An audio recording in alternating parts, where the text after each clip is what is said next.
Welcome, I'm Erin Leviton. I'm a director at Alvarez & Marsal Public Sector Services. I'm really excited to be joining you today to talk about supporting families, supported decision-making, and employment. It is great to be back at the showcase. I've been involved with the Supporting Families Community of Practice since its launch when I was the initial facilitator for the District of Columbia Supporting Families Community of Practice. Today I want to start our conversation by defining two key terms, guardianship and supported decision-making. So guardianship is a legal process in which a state court determines that a person has impaired decision-making capacity and then appoints a decision maker for that person. And depending on the type of guardianship, what that means is a person may lose their rights to make all kinds of decisions, including where to live, who to spend time with, and how they spend their day.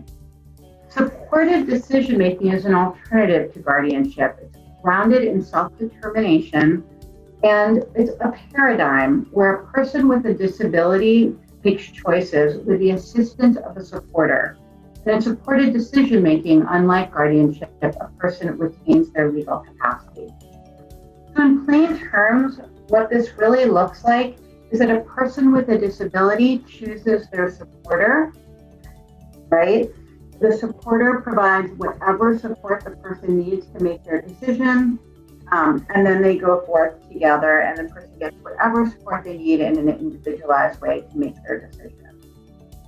Now, what we see in disability systems is that guardianship, and here's full guardianship, is still the norm for people with disabilities. In fact, almost half of all people with intellectual and developmental disabilities are under a guardianship today. And of that, 72% of guardians are family members. And so what that means is we have a real opportunity within the community of practice to start making a difference in guardianship and thinking about how we can support family members to support their loved ones to be as self-determined as possible, whether it's in the context of guardianship or as an alternative. So how does this all relate to employment, right? Here's one more data slide from the National Core Indicator Project. And from this, what we can see, right, is that most people who have an intellectual or developmental disabilities do not yet have a paid job in the community. Only 18% of people are working in competitive integrated employment.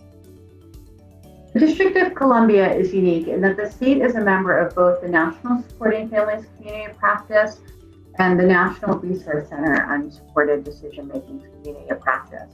And so we're going to talk a little bit about how that all came together and what it looks like on the ground in terms of families really leading the effort for change in supported decision-making. When we launched the Supporting Families Community of Practice, we held conversations all over the state, and what we learned is that a set of themes began to emerge for systems change. And key to that were families and people with disabilities really wanting more control over their lives, and self-advocates pushing hard for better employment options for themselves. And, we realized that to achieve all of this would require bringing in a lot of help, seeking grants to bring in funding, seeking community practices to bring in subject matter expertise, and bringing in partners to really work with us to make this kind of system change happen over time.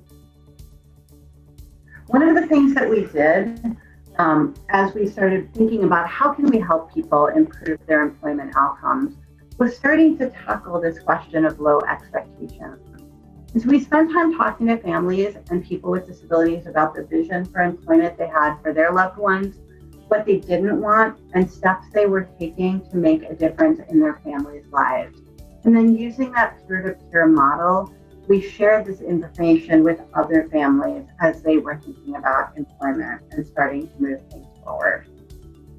At the same time we were working on employment, we were pushing to improve supported decision-making and working with families and people with disabilities to pass legislative reform that would end the practice of civil commitment, and put decision-making back in the hands of people with disabilities and their families. That was the Disability Services Reform Amendment Act that passed and formally recognized supported decision-making. So passing a bill is one thing, but making that bill come to life and really changing self-determination outcomes for people is something really different. And when the bill passed, DC Supporting Families Community of Practice, who worked so hard to pass the law, really wanted to be a part of the implementation to make sure that it would be done with fidelity. So what we did was we supported the Supporting Families Community of Practice in their application to join the National Resource Center on supported decision making. And that way they would have access to learning from other states, they would have some funding. And part of the work they did was start to listen to and learn from families and gather their ideas about what makes supported decision making work in their own families, what didn't work, and sort of that information started to get built into trainings that were used for family members and for government offices.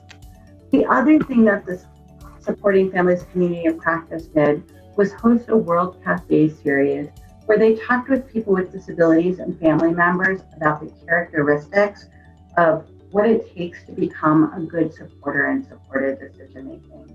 And I'll leave you today with their vision about how to advance supported decision making family by family.